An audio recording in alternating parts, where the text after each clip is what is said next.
Hi. Hi. All right, heads off, got on the bench. Got my valve spring compressor. I actually cut a couple threads into that stud so I could use my compressor because Ford likes to undercut studs, which drives me nuts, mainly because that's how you break rocker arm studs.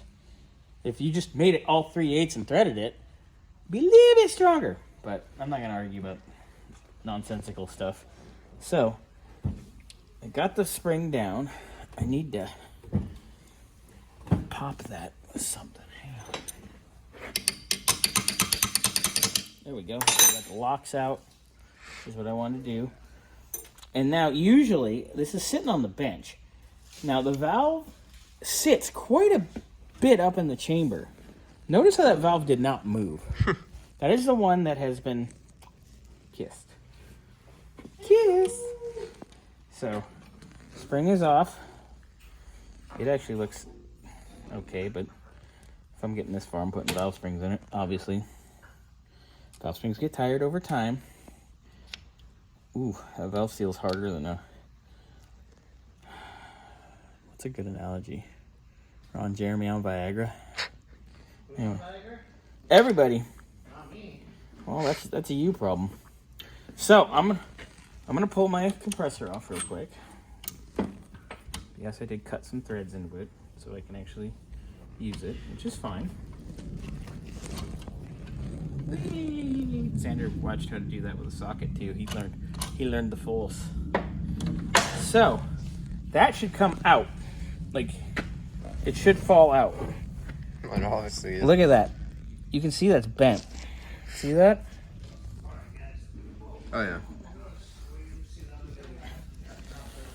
All right, I need a bang because I got to get this out because this is definitely fakaked. So Yeah. You're not covering the lens, are you? No. Okay, good. So No, we'll I get a am. bang. We'll get a bang, and we'll get that out. See how bad we were. So, we'll be right back. So, yep, I already tapped it twice and it barely moved.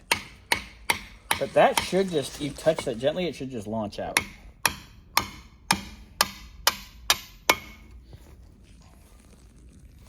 Oh, that's got some wibbles wobble. That's bent. Give me a drill. I'll put it in a drill to show you. But you can see just looking at it. Oh. Oh, here. Oh, yeah. There's one right there. Huh. Whee! It's just slightly bent. If you can see the wobble. Wobble, wobble. It's shaky, shaky. Oh, wow. Look at that. Look at, you can see how the carbon on this side here goes all the way down to the seat? And look at how... Oh, yeah. Yeah, that explains it right there. Okay, so intake valve number 4, that was our problem. Yep. I'm going to go check the cylinder walls because Ben actually... I love it on Mondays when Ben just comes and hangs out and helps us a little bit. Yeah. Birdsie, stop! You almost made me poop. Anyway. Yeah, I swear to God, somebody took that fucking piece out and stabbed me, dude. All right, so come over here, Xander. That's what almost fucking happens. Okay, we're shooting a video on this. Get some light in there. Where's our light? Who keeps on doing that without telling anybody else? Hold on, we're shooting video. Of course you are. We can scream and yell in a minute. Let me see. You can see, it's hard to see. Yeah. But there's carbon all up in here. Oh, wow. The guide is messed, or not the guide, the seat. You can run your finger around. Someone put hardened seats in this at some point. And when it kissed it, it buckled the head here. I think Brian can get that out.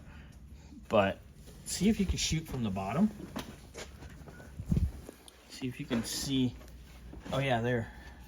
You can see the edge. Yeah. So, all right. Something definitely. They definitely did a little kissing. So, we're gonna go look at the cylinder and go from there. Oh yeah, just a little bit. All right. So, while Xander and I were pulling apart the cylinder head. This is cylinder number 3. This was our highest compression cylinder. It looks pretty damn good inside. You can still see crosshatch. It's hard to show up on camera, I know, but it's there. That pumped at 181. Ooh, there you can see crosshatch real good in that reflection. So that was 181.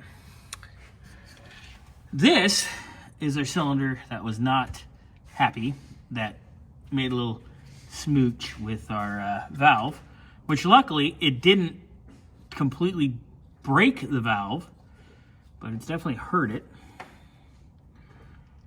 Look at that cylinder wall. It's got spots of scoring. It's got spots of like stuck rings. That would also help it have crap compression. And there's a pretty nice ridge up here at the top. But that is a lot worse than that.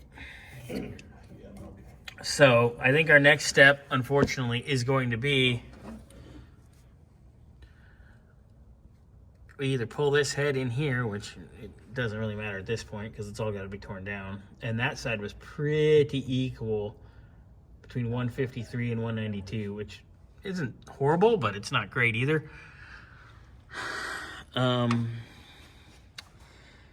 Yeah, I think it definitely needs to come out and go to the machine shop.